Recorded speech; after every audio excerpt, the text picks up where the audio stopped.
Hey, I am John Gregory Vincent, and I'm here to tell you something simple but powerful. We're going to take our district back.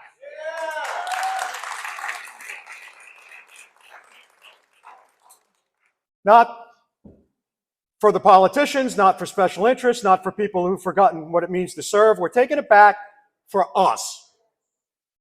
My parents, first-generation Americans. Their parents came from the Portuguese islands of the Azores. They taught me the value of hard work, standing for what's right, and loving your country enough to serve it. And serve it I did. 20 years United States Navy submarine force, where there's no room for politics, no room for division, no room for leaders who can't make the hard call. None. I rose to the rank of Command Master Chief. It's a senior enlisted rank in the military. Led hundreds of sailors through operations where mistakes literally cost lives. I learned something down there in the deep. When you're 800 feet below the ocean, nobody cares about your party affiliation. They care whether you can lead, and they care whether you can fight. I can fight.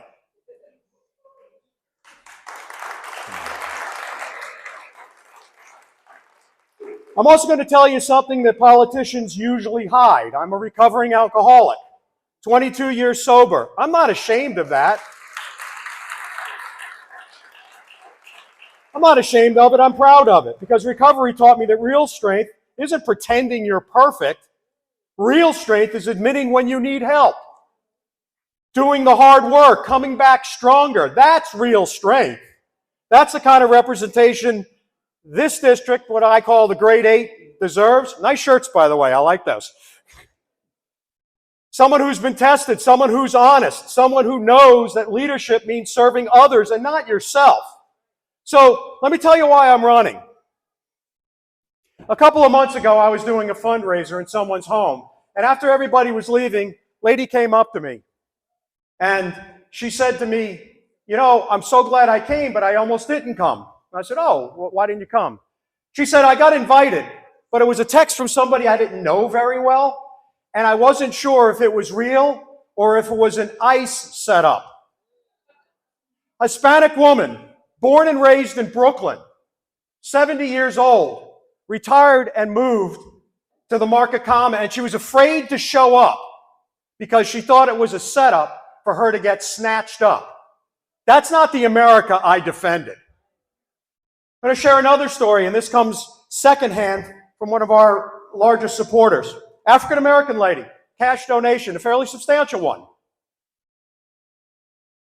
She didn't want to write a check. And the reason she didn't want to write a check is she wanted to stay anonymous. And the reason she wanted to stay anonymous is she said, what these guys are doing to Hispanics, I'm afraid when they've cleared all those folks out, they're going to come for me. That's not the country I fought for. I'd like to use a bad word now, but my campaign has dissuaded me from it.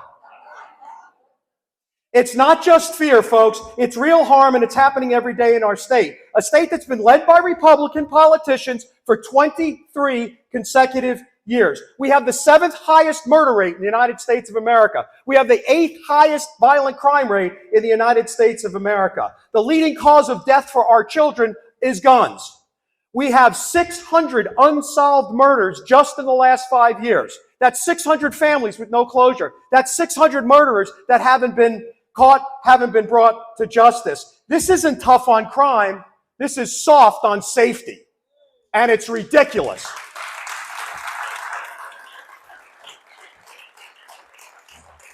Our veterans are waiting months and months for health care, and mental health care is worse, and it's getting worse. So far this year, 1,100 mental health professionals have been cut from the Veterans Administration. 1,100, 18 of my fellow veterans commit suicide every day, and we're cutting, not adding. I'm sick and tired of hearing thank you for your service, and then we screw our veterans. No more.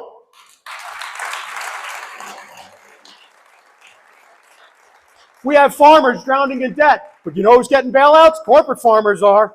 We have seniors deciding whether we buy groceries or our medicine. Unacceptable. And where's our congressman? Where's Russell Fry? I'll tell you where he is. He's sitting at home. He's posting about the Hate America rally. while 6 million of us peacefully gather across the country. He's attacking college students at CCU for holding a meeting. This guy hasn't worked since the 19th of September. Since the 19th of September, that's 36 days. Now, he is a federal worker, folks. Here's a federal worker not working, getting paid, while hundreds of thousands of federal workers are working and not getting paid.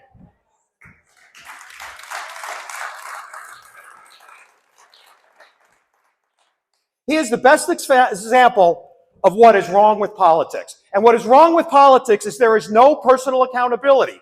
If you are a legislator in the House of Representatives and the government shuts down, it's not the Democrats' fault or the Republicans' fault, it's your fault. Because you're supposed to fix problems, not be the problem.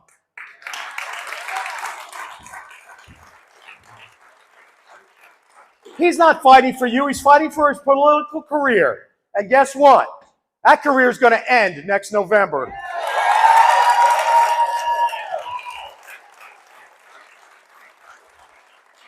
Here's what I want you to understand, though. This campaign isn't about me. It's not about him. It's about we, the people. Last weekend, Deb and I, Deb's here. How about that? We went to 2 rallies. We went to the rally in Conway, about 275 people. Then we went over to Myrtle, to Chapin Park.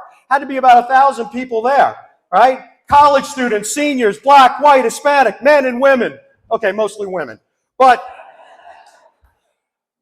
guess what though? I saw joy. I saw dancing. I saw music. I saw inflatable bouncing people in animal suits, clearly Antifa, and it was terrifying.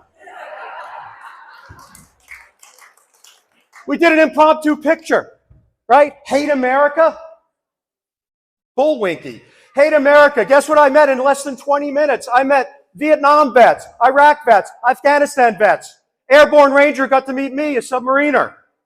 Navy was there, Air Force was there, Army was there. Marines were there. Hate America, my ass. That was a Love America rally.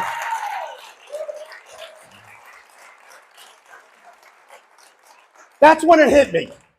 This is what America looks like when we stop dividing ourselves along political lines. Here's the truth.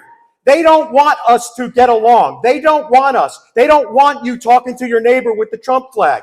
But guess what? Overwhelmingly, we want the same things. We want our veterans taken care of. We want safe schools. We want to be able to afford our groceries. We want to be able to afford our rent. We want to be able to afford electricity. We want affordable health care. It's all the same. But you see, the secret sauce is we got to stay divided, right? These are not Republican or Democratic issues. These are American issues. Don't let them divide.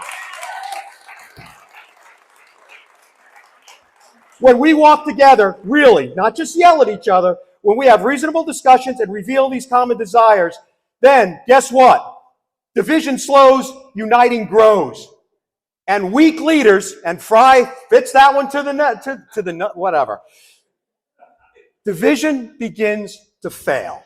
The only people who benefit from us yelling and hating each other are the super rich, the powerful, and the spineless politicians like Fry, who will sell out the constituents just to stay in favor. I'm not running to divide. I'm running to unite. In order to unite, you have to lead. I've led people through life and death decisions. My opponent has never led anyone anywhere under any conditions. He is unfit for office. I've made decisions 800 feet underneath the ocean where one mistake kills everyone on board. My opponent makes decisions based on what his donors tell him to. I spent 20 years serving something bigger than myself. My opponent has spent his career serving himself. I took an oath to support and defend the Constitution.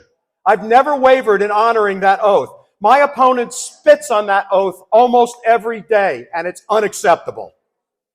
Here's what really matters. I know what strong leaders do. We unite. We bring out the best in others. We fight for those who can't fight for themselves. We raise people up. That's not what we have now. What we have now is a career politician who needs you divided. He needs you yelling at your neighbor because it distracts. It distracts from his horrible record. He can't run on his record. I am happy to run on mine. First, I need you to believe that change is possible, because it is. We're already started. The momentum is building. The fear is turning into hope. Second, I need you to join us. Before you go to bed tonight, whenever that is, earlier for some of us than others, go to vincentforcongress.com. vincentforcongress.com. I need you to sign up to be a volunteer. I need you to be a county captain for my campaign. I need you to host a fundraiser. And yes, I need your donations. I can't promise you a victory with your support, but I guarantee I'm going to lose without it. I need you guys.